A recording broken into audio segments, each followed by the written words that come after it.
നമസ്കാരം. നമുക്കൊപ്പം ചേരുന്നത് KJ ഷൈൻ ടീച്ചറാണ്. ടീച്ചറെ, ഈ പുനർജനി കേസുമായി ബന്ധപ്പെട്ടുകൊണ്ട് ഇപ്പോൾ സതീശനാകെ പെട്ടിരിക്കുകയാണ്. സതീശനും മണപ്പാട് ഫൗണ്ടേഷനും എതിരെയൊക്കെ ഇപ്പോൾ CBI അന്വേഷണം നടക്കാൻ പോകുന്നു എന്നുള്ള വാർത്ത കൂടി പുറത്തു വരികയാണ്. പെടുവോ സതീശൻ? അല്ല, നിയമരഹിതമായി ആര് തെറ്റ് ചെയ്താലും, ഇപ്പൊ നിയമത്തിന് വിരുദ്ധമായി പ്രവർത്തിച്ചാൽ ആ പ്രവർത്തിക്കുന്ന ആളുകളൊക്കെ നിയമത്തിന്റെ മുന്നിൽ വരണം. നിയമത്തിന്റെ വിചാരണയ്ക്ക് വിധേയനാവണം എന്നുള്ളത് ഈ നാട്ടിലെ നിയമമാണ്. അപ്പോ അത് സതീശനും ബാധകമാണ്. പ്രത്യേകിച്ച് സാധാരണ ഒരു മനുഷ്യൻ നേരിടുന്നതിനേക്കാൾ ഉത്തരവാദിത്വത്തോടു കൂടി ഈ പറയുന്ന വിഷയത്തെ കൈകാര്യം ചെയ്യാനുള്ള രാഷ്ട്രീയവും സാമൂഹികവുമായ ഉത്തരവാദിത്വം പ്രതിപക്ഷ നേതാവിന്റെ റോള് കൈകാര്യം ചെയ്യുന്ന ശ്രീ VD സതീശനുണ്ട്. തീർച്ചയായിട്ടും. അപ്പൊ അതുകൊണ്ട് അദ്ദേഹം കൃത്യമായി പ്രതികരിക്കണം. ഇപ്പൊ ഈ വിഷയം ഇന്നോ ഇന്നലെയോ പെട്ടെന്നുണ്ടായതല്ല. 2018 മഹാപ്രളയത്തിൽ ഇപ്പൊ ഞങ്ങളുടെ ഈ പ്രദേശം, എന്റെ വീടടക്കം മുങ്ങിപ്പോയി വലിയ പ്രയാസം അനുഭവിച്ച ഒരു മേഖലയാണ് പ്രത്യേകിച്ച് പറവൂര്. അപ്പോ പറവൂര് ഇങ്ങനെ ഒരു ദുരന്തം ഉണ്ടായി. ആ ദുരന്തത്തിൽ ആളും അർത്ഥവും നൽകി എല്ലാ വശത്തു നിന്നുള്ള സഹായവും സ്വീകരിച്ചിട്ടുണ്ട്. ഇപ്പൊ ഞങ്ങൾ അധ്യാപക സംഘടന എന്നുള്ള നിലയ്ക്ക് വലിയ തോതിൽ ക്ലീനിങ് പ്രക്രിയയിൽ ഞങ്ങൾ ഇടപെട്ടിട്ടുണ്ട്. അതിനുശേഷം ഡ്രസ്സ്, വീട്ടുപകരണങ്ങൾ, ചിലർക്ക് മറ്റ് സഹായങ്ങൾ ഒക്കെ ഞങ്ങൾ ചെയ്തിട്ടുണ്ട്. അധ്യാപക സംഘടന, കേരള സ്കൂൾ ടീച്ചേഴ്സ് അസോസിയേഷൻ എന്നുള്ള പേരിൽ. അതുപോലെ തന്നെ വീട് നിർമ്മിച്ചു കൊടുക്കുന്ന പ്രവർത്തനം ഞങ്ങൾ ഏർപ്പെട്ടിട്ടുണ്ട്. ഏതാണ്ട് ഒരു 82ഓളം വീടുകൾ ഞങ്ങൾ വെച്ചു കൊടുത്തിട്ടുണ്ട്. ഇപ്പൊ ഇപ്രാവശ്യം ബഹുമാനപ്പെട്ട വിദ്യാഭ്യാസ മന്ത്രിയുടെ അഭ്യർത്ഥനയും കൂടി മാനിച്ച് ഞങ്ങൾ 3 വീടുകൾ സംസ്ഥാനത്ത് സ്പോർട്സ് താരങ്ങൾക്ക് വീടില്ലാത്തൊരവസ്ഥയൊക്കെ വാർത്താ മാധ്യമങ്ങളിൽ ശ്രദ്ധയിൽപ്പെട്ടിരുന്നു. അപ്പോ ബഹുമാനപ്പെട്ട വിദ്യാഭ്യാസ മന്ത്രി ഞങ്ങൾ ഇങ്ങനെ വീട് നിർമ്മിച്ചു കൊടുക്കുന്ന ഒരു പ്രോസസ്സ് ചെയ്യുന്ന ഒരു സംഘടനയാണ് എന്നറിഞ്ഞുകൊണ്ട് തന്നെ ഇപ്രാവശ്യം നിങ്ങൾ കൂടെ സഹായിക്കണം, ഗവൺമെന്റ് കൂടെ സഹായിക്കണം എന്ന് പറഞ്ഞിട്ട് ആ ഒരു സാമൂഹ്യ പ്രതിബദ്ധത ഏറ്റെടുത്തുകൊണ്ട് Kerala school teachers association 3 sports താരങ്ങൾക്ക്, വീടില്ലാതെ പ്രയാസപ്പെടുന്നവർക്ക് വെച്ചു കൊടുക്കാനുള്ള തീരുമാനം ഞങ്ങൾ എടുത്തിട്ടുണ്ട്. ഇപ്പൊ ഈ അടുത്ത ദിവസം തന്നെ അതിന്റെ ഉദ്ഘാടനം നിർവഹിക്കും. ഞാനിവിടെ സൂചിപ്പിച്ചത്, ഇങ്ങനെ ചെയ്യുമ്പോൾ തീർച്ചയായും ഞങ്ങൾ അധ്യാപകരിൽ നിന്നാണ് ഈ ഫണ്ട് കളക്ട് ചെയ്യുക.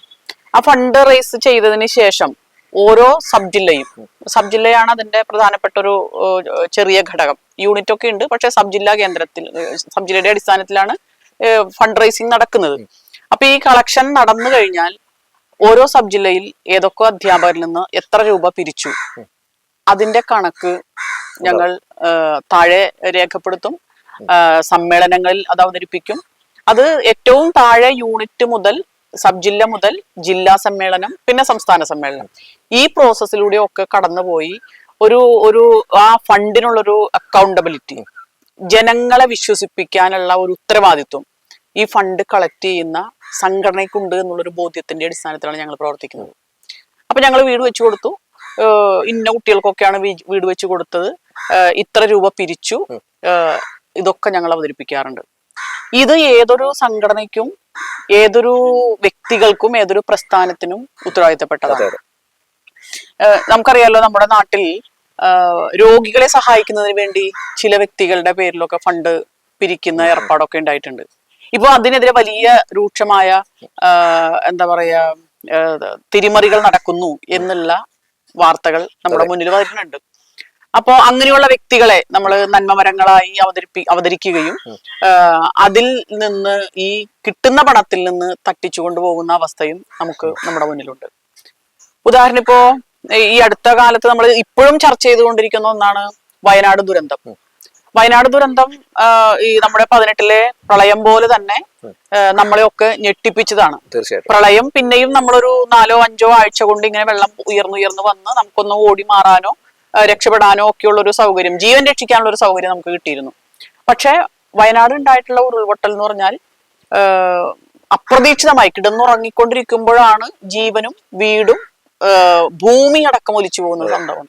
അപ്പൊ ആ സന്ദർഭത്തിൽ നാട്ടിലെ എല്ലാ പ്രസ്ഥാനങ്ങളും, ജനങ്ങളും, വ്യക്തിപരമായും ചെറിയ ചെറിയ ക്ലബ്ബുകൾ, ഞങ്ങൾ അധ്യാപക സംഘടനയും അതുപോലെ ഗവൺമെന്റും ഒക്കെ ഒത്തൊരുമിച്ച്, വിദേശ മലയാളികളും ഒക്കെ ഒത്തൊരുമിച്ച് അവിടെ അത് പുനർനിർമ്മിക്കാനുള്ള ശ്രമം നടക്കുകയാണ്. ഇപ്പോ വയനാട് ടൗൺഷിപ്പിന്റെ അതിന്റെ പ്രവർത്തനം, വീടുകളുടെ നിർമ്മാണം ഒക്കെ ഗംഭീരമായി നടക്കുകയാണ്.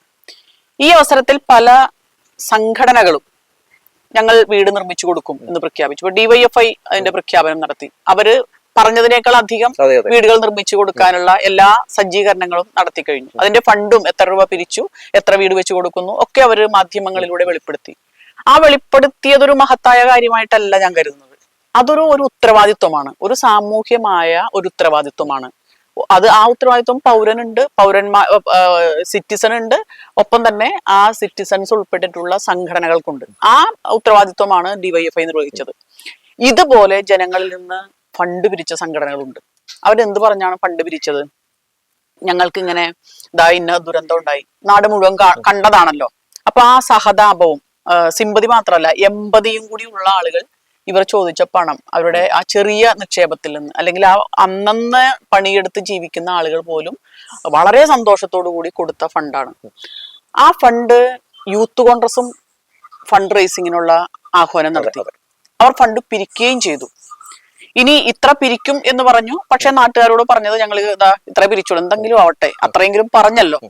ഇനി ആ പറഞ്ഞ ഫണ്ട് പിരിച്ച ആ ഫണ്ടിനനുസരിച്ചിട്ടുള്ള വീട് ഞങ്ങൾ നിർമ്മിച്ചു കൊടുക്കും എന്ന് പറഞ്ഞിട്ട് 1 വർഷത്തിലേറെ നമ്മൾ കഴിഞ്ഞു. പലതും മാറി. 15-ാം തീയതി പറയും ഏതെങ്കിലും ഒരു മാസം. ഇപ്പൊ അവസാനം പറഞ്ഞത് ഡിസംബർ 28 അതും കഴിഞ്ഞു. ഇനിയിപ്പോ അടുത്ത ഡേറ്റ് പ്രഖ്യാപിച്ചിട്ടുണ്ടോ എന്ന് എനിക്കറിയില്ല. ലേറ്റസ്റ്റ് ആയിട്ട് ഞാൻ മാധ്യമങ്ങളിൽ കണ്ടില്ല. അപ്പൊ ഇതിങ്ങനെ പറഞ്ഞു പോയി. ഫണ്ട് പിരിച്ചു. ഈ ഫണ്ട് പിരിച്ച ആളിപ്പോ ഒന്നിപ്പോ അതിന് നേതൃത്വം കൊടുത്ത ആള് കോൺഗ്രസിന്റെ മെമ്പർഷിപ്പിൽ ഇല്ല എന്ന് ഔദ്യോഗികമായി പറഞ്ഞിട്ടുണ്ട്.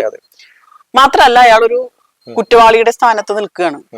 കൊടും കുറ്റം ചെയ്തിട്ടുള്ള, അതായത് സ്ത്രീകളോട് അധ്യക്ഷ സ്ഥാനം പോയി, അതുപോലെ തന്നെ ഒരു റേപ്പിസ്റ്റ് ആണ് എന്ന് നാട് മുഴുവൻ അംഗീകരിച്ച ഒരു മനുഷ്യന്റെ സ്ഥാനം. അപ്പൊ അയാളുടെ ഉത്തരവാദിത്വത്തിലാണ് ഈ ഫണ്ട് പിരിച്ചത്. ആ ഫണ്ട് എവിടെ പോയി? ആ ഫണ്ട് എവിടെ പോയി എന്ന് പറയാനുള്ള ഉത്തരവാദിത്വം ഈ യൂത്ത് കോൺഗ്രസിന്റെ മൂത്ത കോൺഗ്രസ് ആയിട്ടുള്ള കോൺഗ്രസിനുണ്ട്, KPCCക്ക് ഉണ്ട്. അവര് പറഞ്ഞിട്ടില്ല. യൂത്ത് കോൺഗ്രസിന്റെ ആര് പറയും എന്ന് ചോദിച്ചാൽ അവരും മറുപടി പറയുന്നില്ല. ഇങ്ങനെ കേരളത്തിലെ മനുഷ്യരുടെ അവരുടെ ചോദ്യം ചെയ്യലുകളിൽ നിന്ന് സ്കിപ്പ് ചെയ്ത് പോകുന്ന ഒരു തന്ത്രം കോൺഗ്രസ്, യൂത്ത് കോൺഗ്രസ് ആയാലും മൂത്ത കോൺഗ്രസ് ആയാലും ചെയ്യുന്നു എന്നുള്ളത് നമ്മുടെ കണ്ണില് ഇങ്ങനെ കാണുന്ന ഒരു യാഥാർത്ഥ്യമാണ്. അപ്പോ ഇങ്ങനെ നമ്മൾ പറയുമ്പോ അതിനോട് ചേർത്ത് വായിക്കേണ്ട ഒരു സാധനം കൂടിയാണ് ഈ പുനർജനി തട്ടിപ്പ് എന്ന് പറയുന്ന വിഷയം. അപ്പൊ അദ്ദേഹം ഇപ്പോ കഴിഞ്ഞ ദിവസം ഈ വാർത്ത പുറത്തു വന്ന സമയത്ത് ബഹുമാനപ്പെട്ട പ്രതിപക്ഷ നേതാവ് പറഞ്ഞത്, അല്ലെങ്കിൽ മാധ്യമങ്ങൾ പറഞ്ഞത്, ഇപ്പൊ മാധ്യമങ്ങളൊക്കെ മറുകണ്ഠം ചാടിയിട്ടുണ്ട്. മാധ്യമങ്ങളുടെ ഒക്കെ സ്വഭാവം എനിക്ക് തോന്നുന്നു ഇത്രയും നാൾ, അതായത് നിയമസഭാ തെരഞ്ഞെടുപ്പിന് ഒരു 2-3 മാസം 2 മാസമുള്ളൂ ഇനിയിപ്പോ. അപ്പൊ ഈ അതിന് തൊട്ട് മുൻപ് വരെ, അല്ലെങ്കിൽ ഈ ലോക്കൽ ബോഡി ഇലക്ഷന് തൊട്ട് മുൻപ് വരെ കേരളത്തിലെ രാഷ്ട്രീയ യാഥാർത്ഥ്യം ഒരു പരിധി വരെ ഇന്നതാണ് എന്ന് ജനങ്ങളെ വെളിപ്പെടുത്താൻ, ജനങ്ങളെ ബോധ്യപ്പെടുത്താൻ ശ്രമിച്ച മാധ്യമങ്ങൾ ഒന്നാകെ നേരെ മറുകണ്ഠം ചാടിയിട്ട് ഇപ്പൊ പലരും പറയുന്നത് സതീശന് ഗുണകരമായ ഒരു കാര്യമാണ് ഇപ്പൊ ചെയ്തുകൊണ്ടിരിക്കുന്നത്. അദ്ദേഹം വലിയ മഹാനാണ്, അദ്ദേഹത്തിന് ഇനി എന്തൊക്കെ ചാർത്തി കൊടുക്കാൻ പറ്റുമോ, വലിയൊരു മഹാനായ മഹാത്മാഗാന്ധിയെ റീപ്ലേസ് ചെയ്തുകൊണ്ട് അവിടെ വെക്കാൻ കഴിയുമോ എന്നുള്ള രീതിയിലാണ് നമ്മുടെ മാധ്യമങ്ങൾ ചിത്രീകരിച്ചുകൊണ്ടിരിക്കുന്നത്. നമുക്കറിയേണ്ട ഒരു കാര്യം, ഇദ്ദേഹം 2-3 കാര്യങ്ങൾ ഉണ്ട്. ഇപ്പൊ CBIക്ക് വിടണ്ടേ എന്നുള്ളൊരു ചോദ്യം വരുന്നുണ്ട്. ഒന്ന്, ഈ പുനർജനിയുമായി ബന്ധപ്പെട്ടിട്ടുള്ള തട്ടിപ്പ് കേസ് വാർത്തകൾ ഒരു 2-3 വർഷമായി, 3-4 വർഷമായി നമ്മുടെ കേരളത്തിൽ ചർച്ച ചെയ്യപ്പെടുന്ന ഒരു വിഷയമാണ്. പക്ഷെ അതിനെയൊക്കെ ബോധപൂർവം അമർത്തി വെക്കാൻ, അല്ലെങ്കിൽ സംരക്ഷിച്ചു നിർത്താൻ ഇവിടുത്തെ എല്ലാ അധികാര വ്യവസ്ഥയും മാധ്യമങ്ങളും ഒത്താശ ചെയ്ത് പ്രവർത്തിക്കുന്നു എന്ന് സാധാരണ മനുഷ്യർക്ക് തോന്നിയാൽ അവരെ പറയാൻ കഴിയില്ല. കാരണം പുനർജനിയുമായി ബന്ധപ്പെട്ടുകൊണ്ട് ഇത് വാർത്ത പുറത്തു വന്നപ്പോ, ഇത് പുറത്തു വന്നതാരാ? കോൺഗ്രസിന്റെ എറണാകുളം ജില്ലയിലെ മുൻ KPCC എറണാകുളം ജില്ലയുടെ സെക്രട്ടറി ആയിരുന്ന രാജേന്ദ്ര പ്രസാദ് എന്ന് പറയുന്ന VD സതീശനൊപ്പം കോൺഗ്രസിൽ പ്രവർത്തിച്ചിരുന്ന, എന്നാൽ VD സതീശനേക്കാൾ ഏറെ കോൺഗ്രസിൽ പ്രവർത്തിച്ചിരുന്ന ഒരു വ്യക്തിയാണ്. അയാളാണ് ഈ കാര്യങ്ങളൊക്കെ, ഇന്ന കാര്യങ്ങളൊക്കെ നടന്നിട്ടുണ്ട്, ഇതിന്റെ പിന്നിൽ വലിയ ബിനാമികളായി പ്രവർത്തിക്കുന്ന കുറെ ആളുകളുണ്ട്, ദുബായ് കേന്ദ്രീകരിച്ച് ഫ്ലോറ ഹോട്ടൽ ശൃംഖലയുണ്ട്, അതുപോലെ തന്നെ മറ്റാളുകളുടെ പേരിൽ ബിനാമി അക്കൗണ്ട് നിക്ഷേപം ഇദ്ദേഹം ഈ പുനർജനിയുമായി ബന്ധപ്പെട്ടിട്ടുള്ള കാര്യങ്ങളിൽ നടത്തിയിട്ടുണ്ട് എന്നൊക്കെ പറഞ്ഞത് CPM-ഓ അല്ലെങ്കിൽ മറ്റേതെങ്കിലും രാഷ്ട്രീയ പാർട്ടിയോ അല്ല. അവരുടെ കൂട്ടത്തിലുള്ള ആളുകളിൽ നിന്ന് തന്നെയാണ് ഈ കാര്യങ്ങൾ പുറത്തു വരുന്നത്. അങ്ങനെ പുറത്തു വന്നു കഴിഞ്ഞാൽ സ്വാഭാവികമായി ഇവിടെ പ്രവർത്തിക്കുന്ന ജനങ്ങളോട് ഉത്തരവാദിത്വമുള്ള ഒരു രാഷ്ട്രീയ പ്രസ്ഥാനം എന്നുള്ള നിലയ്ക്ക് പറവൂരിലെ CPIM അതിന്റെ ചോദ്യങ്ങൾ ഉന്നയിച്ചു. ഇത് പുറത്തു കൊണ്ടുവരണം, എത്ര രൂപ ഇദ്ദേഹം പോയിട്ടുണ്ടോ, പുറത്തു പോയിട്ടുണ്ടോ, പണം പിരിച്ചിട്ടുണ്ടോ എന്നുള്ള ചോദ്യവുമായി ചെറിയ ചെറിയ സമരങ്ങളൊക്കെ മുന്നോട്ട് വന്നപ്പോൾ അദ്ദേഹം മാധ്യമങ്ങളെ വിളിച്ചു ചേർത്തുകൊണ്ട്, ഇവിടുത്തെ പ്രാദേശിക ചാനലുകളെ അടക്കം വിളിച്ചു ചേർത്തുകൊണ്ട് വാർത്താ സമ്മേളനം നടത്തി. വാർത്താ സമ്മേളനം നടത്തിയതിൽ അദ്ദേഹം പറഞ്ഞത്, ഞാൻ അങ്ങനെയൊന്നും പോയിട്ടില്ല. ഈ വിഷയം പറവൂർ നിയമസഭാ മണ്ഡലത്തിലെ മുൻ MLA ആയിരുന്ന ശ്രീ P. രാജു അദ്ദേഹം നിയമസഭയിൽ ഉന്നയിച്ചു. M. സ്വരാജ് ഉന്നയിച്ചു. മുൻ മന്ത്രി കൂടിയായിട്ടുള്ള സഖാവ് S. ശർമ്മ നിയമസഭയിൽ ഉന്നയിച്ചു. അപ്പൊ ഇവരൊക്കെ ഉന്നയിച്ചു കഴിഞ്ഞപ്പോ അദ്ദേഹം നിയമസഭയ്ക്കകത്തും പറഞ്ഞത്, ഞാൻ അവിടെ എന്തോ മഹത്തായ ഒരു ഉച്ചകോടിയിൽ, പരിസ്ഥിതി ഉച്ചകോടിയിൽ എന്നെ വലിയൊരു സെമിനാറിൽ ഒരു പേപ്പർ അവതരിപ്പിക്കാൻ വിളിച്ചു, അതിനു വേണ്ടി പോയതാണ്. ഞാൻ പറഞ്ഞു ഇങ്ങനെ, അങ്ങനെ അവിടെ പറഞ്ഞു. ഇവിടെ വാർത്താ മാധ്യമം സമ്മേളനം വിളിച്ചു ചേർത്തിട്ട് പ്രാദേശിക ചാനലിന് അദ്ദേഹം കൊടുത്ത മറുപടി, ഞാൻ അങ്ങനെ ഒന്നും ചെയ്തിട്ടില്ല എന്നാണ്. അത് കഴിഞ്ഞ് തളിപ്പറമ്പ് MLA ഇദ്ദേഹം ഈ VD സതീശൻ MLA, അന്ന് MLA ആണ് അദ്ദേഹം, MLA ബ്രിട്ടനിലെ ബെർമിംഗ്ഹാമിൽ ചെന്ന് അവിടത്തെ ഒരു ലഞ്ച് പാർട്ടിക്കിടെ അവിടത്തെ ജനങ്ങളോട് ഇദ്ദേഹത്തിന്റെ ഇംഗ്ലീഷിൽ സംസാരിക്കുന്നത് നമ്മൾ കേട്ടു. അതായത് വലിയ ഒരു പ്രളയം ഇവിടെ നടന്നിട്ടുണ്ട്, ജീവനോപാധികളും നഷ്ടപ്പെട്ട ജനങ്ങൾ പറവൂരിലുണ്ട്, എന്റെ മണ്ഡലത്തിലുണ്ട്, അവരെ സഹായിക്കണം, നിങ്ങൾ 500 പൗണ്ട് വെച്ച് തരണം എന്ന് പറഞ്ഞു. അങ്ങനെ ലക്ഷക്കണക്കിന് കോടിക്കണക്കിന് രൂപയോളം ഇദ്ദേഹം പിരിച്ചു. റിക്വസ്റ്റ് ചെയ്തു, അല്ലേ? വീഡിയോ എല്ലാവരും കണ്ടതാണ്. അപ്പോ റിക്വസ്റ്റ് ചെയ്തു. ഇപ്പൊ എന്നിട്ട് ഇപ്പോ സ്മൃതി പരുത്തിക്കാടൊക്കെ മാധ്യമങ്ങളിലൂടെ വെളുപ്പിക്കാൻ ശ്രമിക്കുന്നത്, റിക്വസ്റ്റ് അല്ലേ ചെയ്തുള്ളൂ, ഫണ്ട് വന്നോ ഇല്ലെന്ന് അറിയില്ലല്ലോ, അത് പരിശോധിക്കണം. റിക്വസ്റ്റ് ചെയ്തിട്ട് ഇദ്ദേഹം എവിടെയൊക്കെ പോയി ഇങ്ങനെയൊക്കെ റിക്വസ്റ്റ് ചെയ്ത് ഫണ്ട് പിരിച്ചിട്ടുണ്ടോ എന്ന് നമുക്കറിയില്ല. ആ ഫണ്ട് പിരിച്ചിട്ടുണ്ടെങ്കിൽ ആ ഫണ്ട് എവിടെ എന്ന് പറയാനുള്ള ഉത്തരവാദിത്വം ഈ പിരിച്ച ആൾക്കുണ്ട്. അതിന്റെ കാരണം എന്താ? ഇയാള് കേവലം ഒരു വ്യക്തിയല്ല. ഈ മനുഷ്യൻ ജനങ്ങളുടെ വോട്ട് വാങ്ങി ഇവിടെ നിന്ന് വിജയിക്കുന്നു. ഒപ്പം കേരളത്തിന്റെ ഇപ്പോ നിലവിൽ പ്രതിപക്ഷ നേതാവ് കൂടിയാണ്. അപ്പൊ ജനങ്ങളോടുള്ള ഒരു അക്കൗണ്ടബിലിറ്റി ഉണ്ട്.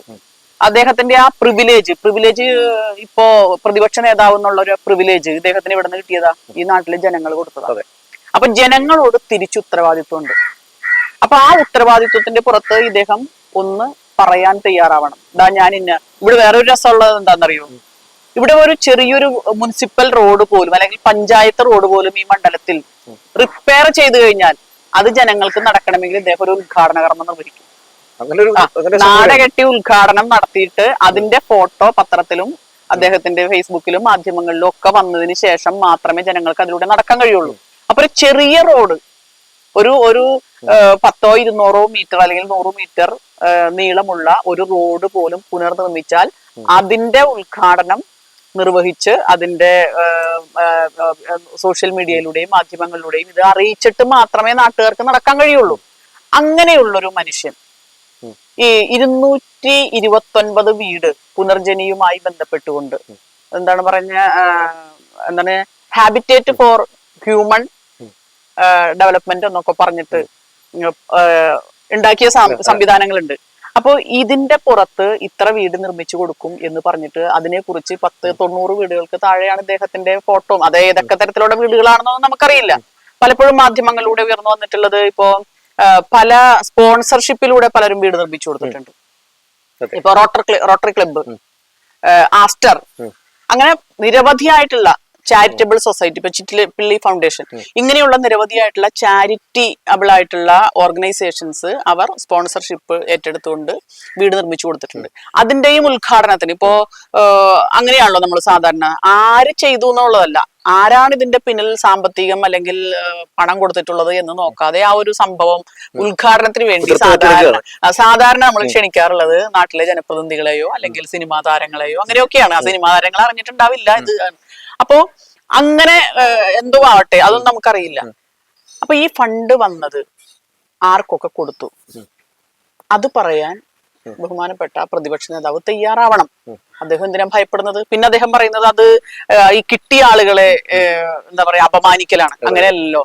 ഈ ജനങ്ങളുടെ പേര് പറഞ്ഞുകൊണ്ടാണല്ലോ ഈ ഫണ്ട് കളക്ഷൻ നടത്തിയിട്ടുള്ളത്. ഇത് തന്നെ വേണമെങ്കിൽ വയനാട് ദുരന്തത്തിന് കളക്ഷൻ എടുത്തിട്ടുള്ള യൂത്ത് കോൺഗ്രസ്സുകാർക്ക് പറയാലോ, ഇത് ഞങ്ങൾ അങ്ങനെ പേരൊന്നും പറയില്ല, ഞങ്ങൾ ഫോട്ടോ ഇടില്ല, വീടൊക്കെ ഞങ്ങൾ കൊടുത്തിട്ടുണ്ട്, കാരണം അത് അവർക്ക് ബുദ്ധിമുട്ടാവും ഇല്ലേ. അപ്പൊ ഈ മൂത്ത കോൺഗ്രസ് പറയുന്ന അതേ കാര്യങ്ങൾ എന്താണോ യൂത്ത് കോൺഗ്രസ് അനബലഷണീയമായി സമൂഹത്തിൽ സ്ത്രീകളോടും അല്ലെങ്കിൽ സമൂഹത്തോടും ചെയ്തുകൊണ്ടിരിക്കുന്നത്, അതേ കാര്യം തന്നെയാണ് മൂത്തവരും ചെയ്യുന്നത്. അതാണ് ഞാൻ പറഞ്ഞത്, ഇദ്ദേഹം ചെയ്തു കൊടുത്തിട്ടുണ്ടെങ്കിൽ ആർക്കൊക്കെ ചെയ്തു കൊടുത്തു. ഇപ്പൊ നമ്മൾ കേരളത്തിലെ ഗവൺമെന്റ് 5 ലക്ഷത്തോളം പേർക്ക് വീട് കൊടുത്തു എന്ന് ചുമ്മാ അങ്ങോട്ട് നിയമസഭയിൽ പ്രഖ്യാപിക്കലല്ലോ ചെയ്തത്. 4,74,000 ശിഷ്ടം വീടുകൾ ഓൾറെഡി പണിത് കൈമാറിയിട്ടുണ്ട് എന്ന് പറയുമ്പോൾ അത് ഈ കേരളത്തിലെ 1000-ലേറെ വരുന്ന തദ്ദേശ സ്വയംഭരണ സ്ഥാപനങ്ങൾ വഴി, അതിന്റെ വാർഡ് സഭകളോ ഗ്രാമസഭകളോ വഴി ഗുണഭോക്താക്കളെ തെരഞ്ഞെടുത്ത് അവരുടെ ലിസ്റ്റ് ഈ ഗ്രാമസഭകളിലും വാർഡ് സഭകളിലും വായിച്ച് ജനങ്ങൾ അപ്രൂവ് ചെയ്തിട്ടാണ്. ഇവരുടെ പേരടക്കം നമ്മുടെ പഞ്ചായത്തിലോ മുനിസിപ്പാലിറ്റിയിലോ കോർപ്പറേഷനിലോ ചെന്നാൽ കിട്ടും ആർക്കൊക്കെയാണ് വീട് കൊടുത്തിട്ടുള്ളത്. അത് അവരുടെ അവകാശമാണ്.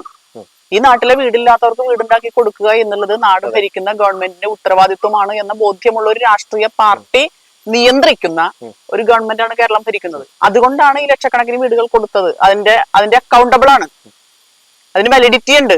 ഇതാ കൊടുത്തിട്ടുണ്ട്, ഇന്ന ആളുകൾക്ക് കൊടുത്തിട്ടുണ്ട്. അപ്പൊ എന്നാൽ സ്വന്തം പോക്കറ്റിൽ നിന്ന് പണം എടുത്തിട്ട് ഒരാൾക്ക് എന്തെങ്കിലും കൊടുത്താൽ അത് വീട്ടിനകത്തുള്ളവരെ ബോധ്യപ്പെടുത്തിയാൽ മതി. ഇതങ്ങനെയല്ലല്ലോ. എന്റെ പേര് പറഞ്ഞു അല്ലെങ്കിൽ രാഹുലിന്റെ പേര് പറഞ്ഞു പണം പിരിച്ചിട്ട് അത് രാഹുലിന് കിട്ടിയോ എന്ന് ഉറപ്പുവരുത്തേണ്ട ഉത്തരവാദിത്വം പിരിച്ചാൾക്കില്ലേ? അത് ധാർമ്മികമായ ഒരു പ്രശ്നം അവിടെ നിൽക്കുകയാണ്.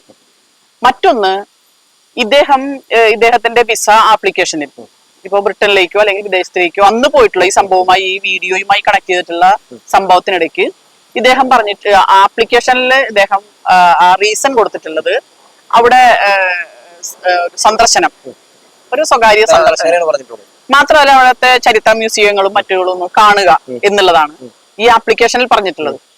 പിന്നീട് ഈ പ്രശ്നങ്ങൾ ചർച്ച ചെയ്തു വന്നപ്പോൾ അദ്ദേഹം പറഞ്ഞത്, ഞാൻ ഇങ്ങനെ ഒരു വലിയ സെമിനാറിൽ വലിയൊരു പേപ്പർ അവതരിപ്പിക്കാൻ വേണ്ടി പോയതാണ്, പരിസ്ഥിതിയുമായി ബന്ധപ്പെട്ട വലിയൊരു പേപ്പർ അവതരിപ്പിക്കാൻ വേണ്ടി പോയതാണ്.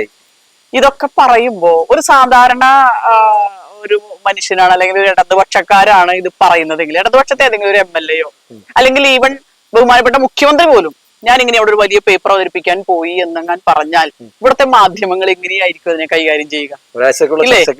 ഒരാഴ്ചയോ അദ്ദേഹത്തിന്റെ എന്താ പറയാ അതിനുള്ള അവകാശം എന്താണ്, അദ്ദേഹത്തിന്റെ വിദ്യാഭ്യാസം എന്താണ്, അദ്ദേഹം ആ വിഷയത്തിലാണോ പഠിച്ചിട്ടുള്ളത്, അദ്ദേഹത്തിന് അവിടെ ചെന്നാൽ അത് പറയാൻ കഴിയുമോ, അദ്ദേഹത്തിന്റെ അച്ഛൻ ആരായിരുന്നു, അച്ഛന്റെ മുത്തച്ഛന്റെ ഒക്കെ തൊഴിൽ എന്തായിരുന്നു, എന്തെല്ലാം കാര്യങ്ങളായിരിക്കും ചർച്ച ചെയ്യുക. ഇവിടെ ആരെങ്കിലും അങ്ങനെ ചർച്ച ചെയ്തോ ഈ ഒരു വിഷയത്തിൽ? ഇപ്പൊ പോലും ഇല്ല. ഇപ്പോഴും എങ്ങനെ ഇദ്ദേഹത്തെ രക്ഷപ്പെടുത്താം എന്നാണ്. അതെ. അപ്പോ അതൊക്കെ വളരെ അതെന്താ പറയാ നമ്മുടെ സമൂഹം ആലോചിക്കേണ്ട ഒരു വിഷയമാണ്. ഈ സമൂഹത്തിൽ ജനത്തിന്റെ എന്താ പറയാ സാധ്യതകൾ ഉപയോഗിച്ചുകൊണ്ട്, വിശ്വാസം ഉപയോഗിച്ചുകൊണ്ട്, അവരുടെ വോട്ട് വാങ്ങിക്കൊണ്ട് ഒരാളായി കഴിഞ്ഞാൽ പിന്നെ ജനങ്ങളുടെ മുകളിലാണ് എനിക്ക് എന്തുമാകാം എന്തും പറയാം എന്ന് ഈ ആളായ ആൾ വിചാരിക്കുകയും അദ്ദേഹം അങ്ങനെയൊക്കെ ചെയ്യാനുള്ള കഴിവുണ്ട് എന്നിങ്ങനെ കുടത്തിൽ നിന്ന് തുറന്നുവിട്ട ഭൂതത്തെ നോക്കി നിൽക്കുന്ന വിധത്തിൽ ജനങ്ങൾ നോക്കി നിൽക്കുകയാണ്. കാരണം ഒന്നും പറയാനില്ല, അയാൾ വലിയൊരാളാണ് എന്നുള്ള ഒരു കാഴ്ചപ്പാട് ജനങ്ങൾക്കുണ്ട്. പബ്ലിക് സർവൻസ് എന്നാണ് സത്യത്തിൽ ഈ ജനപ്രതിനിധികളെ പറയുക. പബ്ലിക് സർവൻസ് ആണ്, ജനങ്ങൾക്ക് വേണ്ടി സേവനം ചെയ്യേണ്ട ആളുകളാണ്. അതിനുള്ള പ്രതിഫലം ജനങ്ങളുടെ നികുതി ഫണ്ടിൽ നിന്ന്, നികുതി കളക്ഷനിൽ നിന്ന് കൗൺസിലർ മുതൽ അങ്ങോട്ടുള്ള എല്ലാവർക്കും കൊടുക്കുന്നുണ്ട്. ഇവരൊക്കെ ജീവിക്കുന്നത്, ഇവരുടെ എല്ലാ സുഖ സൗകര്യങ്ങളും നോക്കി നടത്തുന്നത് ഈ നാട്ടിലെ ജനങ്ങളാണ്. അപ്പോ ജനങ്ങൾ നേരെ തിരിച്ചാണ് വിചാരിക്കുന്നത്. ഇപ്പോ സാധാരണ ഒരു വാർഡ് മെമ്പർ അല്ലെങ്കിൽ വാർഡ് കൗൺസിലറെ കാണുന്ന പോലെയല്ല MLA കാണുന്നത്. വാർഡ് കൗൺസിലർ വഴി കൂടി പോകുമ്പോ എല്ലാ പരിഭവങ്ങളും ദേഷ്യവും എല്ലാം എക്സ്പ്രസ് ചെയ്യും ജനങ്ങൾ. നേരെ മറിച്ച് MLA മുതൽ മുകളിലോട്ടുള്ള ആളുകൾ എന്ന് പറഞ്ഞാൽ എന്തോ വലിയൊരു രാജാവിനെ കാണുന്ന ഒരു പ്രതീതിയാണ് ജനാധിപത്യ രാജ്യത്ത് ജനങ്ങൾ വെച്ചു പുലർത്തുന്നത്. പലപ്പോഴും ജനങ്ങൾ അനുഭവിക്കുന്ന ഇത്തരം നീതികേടുകൾക്കും അനീതിക്കും ഒരു പരിധിവരെ ഉത്തരവാദി നമ്മൾ തന്നെയാണ്. കാരണം നമ്മുടെ സർവന്റാണ്, നമ്മളെ സേവിക്കേണ്ടവരാണ്, നമ്മൾ വോട്ട് ചെയ്ത് വിജയിപ്പിച്ചവരാണ്.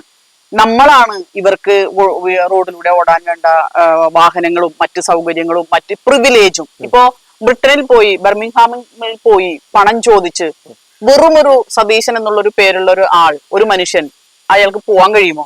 ഒന്ന്, പോവാൻ കഴിയില്ല. രണ്ട്, അങ്ങനെ ചോദിച്ചാൽ എത്ര പേര് പണം കൊടുക്കും? അതും കിട്ടില്ല. അപ്പോ ഇദ്ദേഹത്തിന് ഈസിയായി അവിടേക്ക് പോവാനും അദ്ദേഹം അവിടെ ചെന്ന് ഈ അഭ്യർത്ഥന നടത്താനും ആ അഭ്യർത്ഥന മാനിച്ച് പണം സ്വീകരിക്കാനും അല്ലെങ്കിൽ കൊടുക്കാനും അവിടുത്തെ ജനം തയ്യാറായത് അത് ഈ ജനങ്ങൾ കൊടുത്ത പ്രിവിലേജിന്റെ പുറത്താണ്. തീർച്ചയായിട്ടും. അപ്പൊ അതുകൊണ്ട് ആ ഒരു അക്കൗണ്ടബിലിറ്റി, ജനങ്ങളുള്ള ഉത്തരവാദിത്വം, ഒരു ക്ലാരിറ്റി ഇദ്ദേഹം വരുത്തണം. അല്ലാതെ മാധ്യമങ്ങൾ ചോദ്യം ചോദിക്കുമ്പോ അതിനെയൊക്കെ വലിയ നിലവാരം കുറഞ്ഞ ആ പൊസിഷന് പറ്റിയ തരത്തിലല്ല മറുപടി പറയുന്നത്. അദ്ദേഹം പറയുന്നു, ഞാൻ പേടിച്ചെന്നൊക്കെ CPM പോയി പറഞ്ഞോളൂ, പിന്നെ എന്താ പറയാ, അപ്പുറത്ത് വേറൊരു കേസ് വന്നിട്ടുണ്ട് അല്ലെ, അതിന് തുലനം ചെയ്യാനാണ്. ഇങ്ങനെയല്ലല്ലോ. ഇപ്പൊ രാഷ്ട്രീയ പ്രവർത്തകർ അല്ലെങ്കിൽ മുഖ്യമന്ത്രി അല്ലെങ്കിൽ മന്ത്രിമാർ, MLA മാർ, ഇവർക്കൊക്കെ പലതരത്തിലുള്ള ആരോപണങ്ങൾ വരാറുണ്ട്. ആ ആരോപണത്തെ കൃത്യമായി മാധ്യമങ്ങളുടെ മുന്നിൽ നേരിടുക. ഞാൻ ഇന്നതൊക്കെയാണ്, ഇന്ന കാര്യങ്ങളൊക്കെ ഞാൻ ചെയ്തിട്ടുണ്ട്, അത് ഞാൻ ചെയ്യും. എന്നിട്ട് പറയാ, മാധ്യമങ്ങൾ പറയണ അദ്ദേഹത്തിന്റെ അക്കൗണ്ടിലൊന്നും പണം വന്നിട്ടില്ല ഇല്ലേ. കക്കാൻ അറിയുന്നവർക്ക് എങ്ങനെയാണ് നിൽക്കാൻ അറിയാൻ പാടില്ലാത്തത്? പണം പിരിച്ചിട്ടുണ്ടെങ്കിൽ സ്വന്തം അക്കൗണ്ടിലേക്ക് വരില്ലല്ലോ, അത് വരില്ല, ഒരിക്കലും വരില്ല.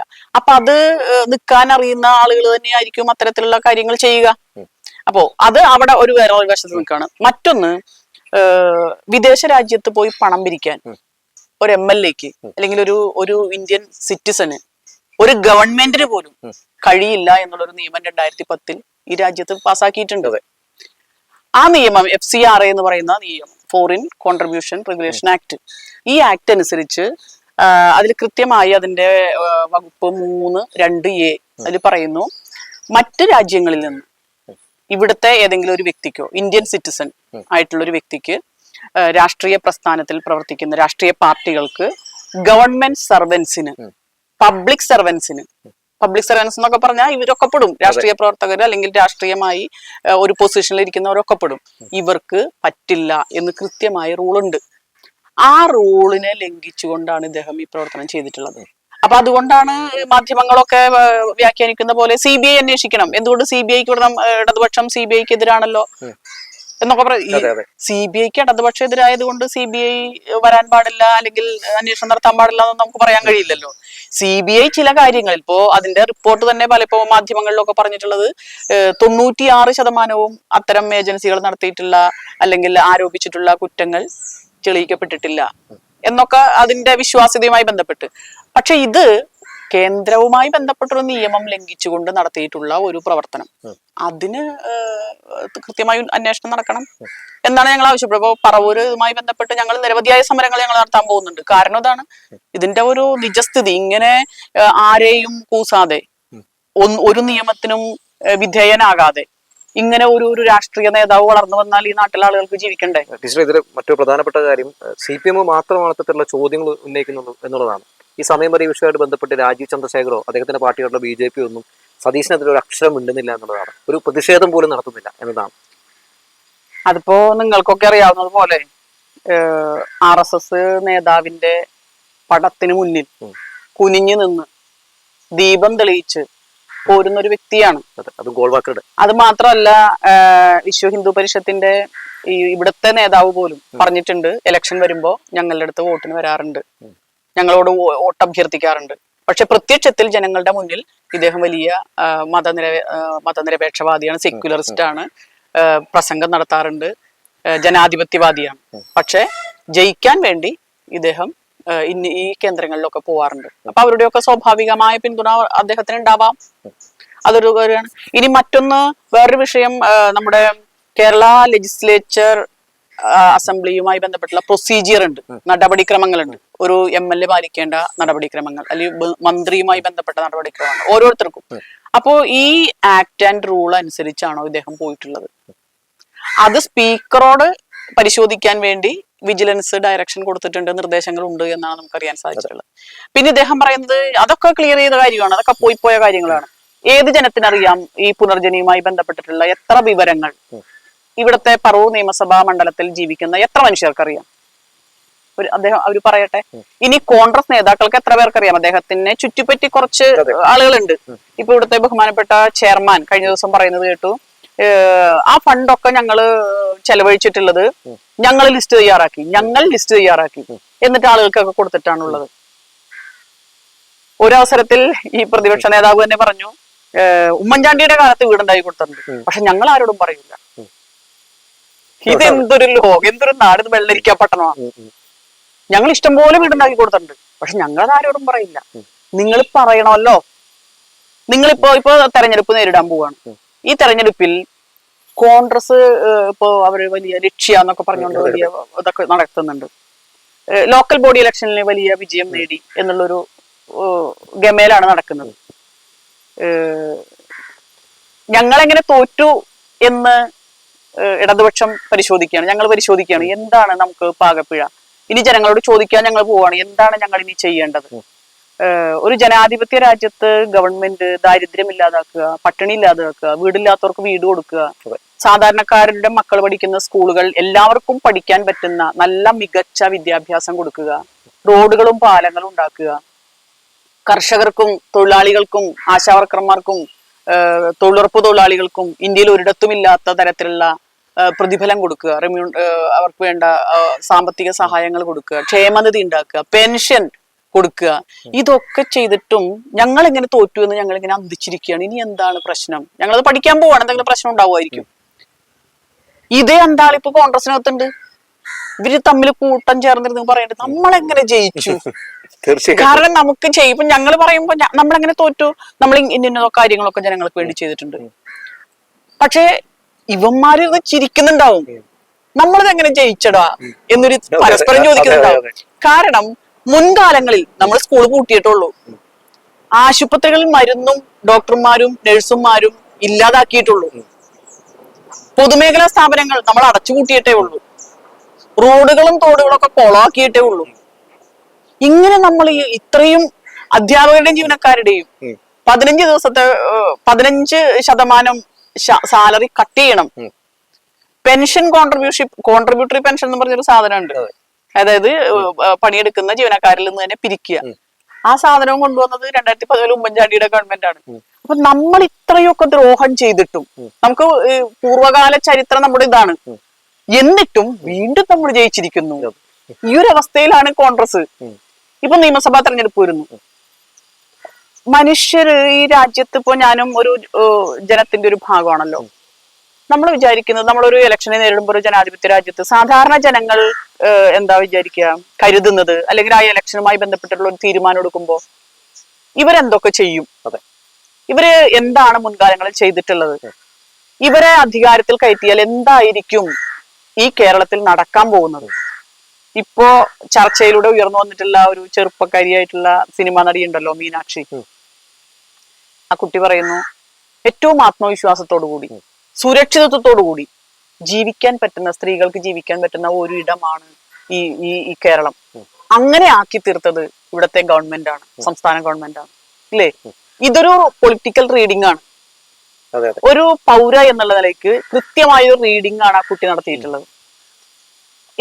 അപ്പൊ ഞാൻ സൂചിപ്പിക്കുന്നത്, ഈ പ്രസ്ഥാനത്തെ എന്ത് വിശ്വസിച്ച്, ഒന്നാം നാട്ടിൽ നിന്ന് പിരിച്ച ഫണ്ട്, അത് യൂത്ത് കോൺഗ്രസ് ആകട്ടെ മൂത്ത് കോൺഗ്രസ് ആകട്ടെ, പിരിച്ച ഫണ്ടിന്റെ കണക്കില്ല. അത് ചോദിക്കുമ്പോ അപഹാസ്യകരമായ രീതിയിൽ പ്രതികരിക്കുന്നു. ഒരു രാഷ്ട്രീയമായ ഒരു ഉത്തരവാദിത്വം ജനങ്ങളോട് പ്രകടിപ്പിക്കുന്ന തരത്തിലുള്ള ഒരു പ്രവർത്തനമില്ല. അങ്ങനെയുള്ള മനുഷ്യരോട്, ഇനി സ്ത്രീകളോട് മോശമായി പെരുമാറുന്ന ആളുകളെ സംരക്ഷിക്കുന്നു. അതിന് കേവലമായ ചില നടപടിക്രമങ്ങൾ എടുത്തു എന്നല്ലാതെ ഇപ്പോഴും 2 or 3 അതിലേറെ സ്ത്രീകളെ റേപ്പ് ചെയ്ത് അവരെ മാനസികമായി തകർത്ത് അവരുടെ കുടുംബ ബന്ധങ്ങൾ ശിഥിലമാക്കി ഒക്കെ പോയിട്ടുള്ള മനുഷ്യൻ ഇന്നും ഒരു MLA ആണ് ഈ കേരളത്തിൽ. വളർത്തിക്കൊണ്ടുവന്നത് ഇദ്ദേഹം തന്നെയാണ്. അപ്പൊ ഇവരെയൊക്കെ എന്ത് വിശ്വസിച്ചാണ് നാട്ടിലെ ജനങ്ങൾ അധികാരത്തിൽ കയറ്റുക? അപ്പോ തീർച്ചയായും ഈ ഒരു രാഷ്ട്രീയ പ്രതിബദ്ധതയും അതിന്റെ ഒരു ക്ലാരിറ്റിയും ഒരു അക്കൗണ്ടബിലിറ്റിയും ഈ പുനർജനിയുമായി ബന്ധപ്പെട്ടുകൊണ്ട് പ്രതിപക്ഷ നേതാവ് നടത്തേണ്ടതാണ്. അദ്ദേഹത്തിന്റെ വീട്ടിൽ നിന്ന് എടുത്ത പണം കൊണ്ടാണ് എങ്കിൽ ഓക്കെ. മാധ്യമങ്ങൾ പറയുന്നുണ്ട് സതീശന് വലിയൊരു പ്രൊമോഷൻ കിട്ടി, അദ്ദേഹം വലിയ ഒരു എന്താ പറയാ ഇരവാദത്തിന് അല്ലെ അർഹിക്കുന്ന ഒരു രീതിയിലേക്ക് വരികയാണ്. അങ്ങനെയൊന്നുമല്ല യഥാർത്ഥത്തിൽ. നമ്മൾ ഓർക്കേണ്ടത് ഓമനക്കുട്ടനെ ഓർക്കണുണ്ടാവും മാധ്യമങ്ങൾ അല്ലേ. അദ്ദേഹം എന്താ ചെയ്തേ? അദ്ദേഹം ഒരു ദുരിതാശ്വാസ ക്യാമ്പിൽ സാധനങ്ങളൊക്കെ വാങ്ങുന്നതിന് വേണ്ടി അവിടെയുള്ളവരിൽ നിന്ന് ഓട്ടോ ചാർജ് കൊടുക്കാൻ 72 രൂപ പിരിച്ചു എന്നുള്ളതായിരുന്നു അല്ലെ. ആ ഓമനക്കുട്ടനെ എത്ര ദിവസമാണ് ഈ കേരളത്തിലെ മാധ്യമങ്ങൾ ഇന്ന് സതീശനെതിരെ ഉയർന്നിട്ടുള്ള ഈ വിവാദം അല്ലെങ്കിൽ വിജിലൻസ് കൊടുത്തിട്ടുള്ള ഈ റിപ്പോർട്ട്, അതുമായി ബന്ധപ്പെട്ട് CBI അന്വേഷിക്കണം എന്നുള്ള പൊതുവെ നാട്ടിൽ ഉയർന്നു വന്നിട്ടുള്ള ആവശ്യം, നാട്ടിൽ നിന്ന് ഉയർന്നു വന്നിട്ടുള്ള ആവശ്യമാണ്. ഈ ആവശ്യത്തെ പ്രതി എന്ത് പുച്ഛത്തോടു കൂടിയാണ് സതീശനെ രക്ഷിക്കാൻ വേണ്ടി മാധ്യമങ്ങൾ കിണഞ്ഞു ശ്രമിക്കുന്നത്. ഇതേ മാധ്യമങ്ങളല്ലേ 72 രൂപ പിരിച്ച ഓമനക്കുട്ടനെ 2 ആഴ്ചയോളം എയറിൽ നിർത്തിയത് ഇല്ലേ, ചാപ്പ് കുത്തിയത്. അപ്പൊ നമ്മുടെ നാട്ടിൽ നമ്മുടെ മനുഷ്യർക്ക് നമ്മുടെ മനസ്സിൽ കാലങ്ങളായി കിട്ടിയിട്ടുള്ള ചില ബോധ്യങ്ങളുണ്ട്. അതായത് വെള്ളയും ഇട്ടത് നടന്ന മനുഷ്യൻ കൊള്ളാം. ഇപ്പൊ ഒരു ഗവൺമെന്റ് ഓഫീസിൽ തന്നെ സൂട്ടും കോട്ടും ഒക്കെ ഇട്ട് ഒരു ഷൂ ഒക്കെ ഇട്ട് ഒരാളങ്ങോട്ട് കയറി ചെന്നാൽ ചിലപ്പോ അവിടെ ഇരിക്കുന്ന ആളുകൾ എഴുന്നേറ്റിക്കും. എന്നാൽ ഒരു സാധാരണ മനുഷ്യൻ അവന്റെ ആവശ്യത്തിന് വേണ്ടി കയറി വന്നാൽ അവനൊരു പുച്ഛത്തോടു കൂടി എന്തിനു വന്നു എന്നുള്ളൊരു ഭാവത്തോടു കൂടി നോക്കുന്ന ഒരു മനസ്സുണ്ട്. ആ മനസ്സ് നമുക്ക് എല്ലാവർക്കും ഉണ്ട്. ആ മനസ്സുണ്ട് എന്ന് ബോധ്യപ്പെട്ടുകൊണ്ടാണ് ഒരു സാധാരണക്കാരനായ ഇടതുപക്ഷക്കാരനായ ഓമനക്കുട്ടൻ 72 രൂപയുടെ പേരിൽ വിചാരണ ചെയ്യപ്പെടുകയും കോടിക്കണക്കിന് രൂപ മറ്റ് രാജ്യങ്ങളിൽ നിന്നൊക്കെ പിരിച്ചു എന്ന് പറയപ്പെടുന്ന ഈ പുനർജനിയുമായി ബന്ധപ്പെട്ടുള്ള തട്ടിപ്പ്, അതുമായി ബന്ധപ്പെട്ടുള്ള നിയമലംഘനം, രാജ്യത്തുള്ള നിയമത്തെയും അതുപോലെ തന്നെ നിയമസഭയുമായി ബന്ധപ്പെട്ടിട്ടുള്ള ഒരു സാമാജികൻ എന്നുള്ള നിലയ്ക്കുള്ള അതിന്റെ നിയമവും ലംഘിച്ചിട്ടുള്ള ഈ വ്യക്തിയെ ഒരു ദിവസത്തെ മാധ്യമ ചർച്ചയ്ക്ക് പോലും വിധേയമാക്കുന്നില്ല. ഇത് നമ്മുടെ മനസ്സിനുള്ള ഒരു വരേണ്യ ബോധത്തെ അല്ലെങ്കിൽ വരേണ്യതയെ നമ്മൾ ബഹുമാനിക്കുകയും ആദരിക്കുകയും ചെയ്യേണ്ടതാണ് എന്നുള്ള പരമ്പരാഗതമായി കിട്ടിയിട്ടുള്ള ഒരു ബോധമുണ്ട്. അത് എനിക്ക് തോന്നുന്നു ജന്മിത്വവും രാജവാഴ്ചയും കൊളോണിയലിസവും ഒക്കെ ഒരു ബന്ധപ്പെട്ട് നമുക്ക് കിട്ടിയിട്ടുള്ള, ഇപ്പൊ വെളുപ്പിനെ നമ്മൾ ഇഷ്ടപ്പെടുന്ന ആളുകളാണല്ലോ, അല്ലെങ്കിൽ വിദേശീയർ യൂറോപ്യന്മാർ എന്ന് പറഞ്ഞാൽ നമ്മളെക്കാൾ വലിയ ആളുകളാണ് എന്നുള്ള ഒരു അധമബോധം, നമ്മളെ കുറിച്ച് ഒരു അധമബോധവും നമ്മുടെ തലയ്ക്ക് മുകളിൽ നമ്മുടെ തോളത്ത് ചവിട്ടി കയറി ഉയർന്നു വന്നിട്ടുള്ള ഈ പൊതുപ്രവർത്തകരായിട്ടുള്ള ആളുകളെയൊക്കെ വലിയ രാജഭക്തിയോടുകൂടി യജമാന ഭക്തിയോടുകൂടി നമ്മുടെ മനസ്സിലുണ്ടായിട്ടുള്ള ഒരു സൈക്കോളജിക്കൽ ഒരു ഭാവമാണത്. ആ ഭാവത്തിന്റെ പുറത്താണ് ഈ 2 കാര്യങ്ങൾ നിങ്ങളൊന്ന് പരിശോധിച്ചാൽ മതി. ഓമനക്കുട്ടനെ എങ്ങനെയാണ് മാധ്യമങ്ങൾ കൈകാര്യം ചെയ്തത്, പ്രതിപക്ഷമായിട്ടുള്ള ശ്രീ VD സതീശനെ എങ്ങനെ കൈകാര്യം ചെയ്യുന്നു, ഓമനക്കുട്ടനെ വളഞ്ഞിട്ട് ആക്രമിക്കുന്നു, VD സതീശൻ എല്ലാവിധ സപ്പോർട്ടും കൊടുക്കുന്നു, തലോടുന്നു. ഇത് നമ്മൾ സ്വയം പരിശോധിക്കണം.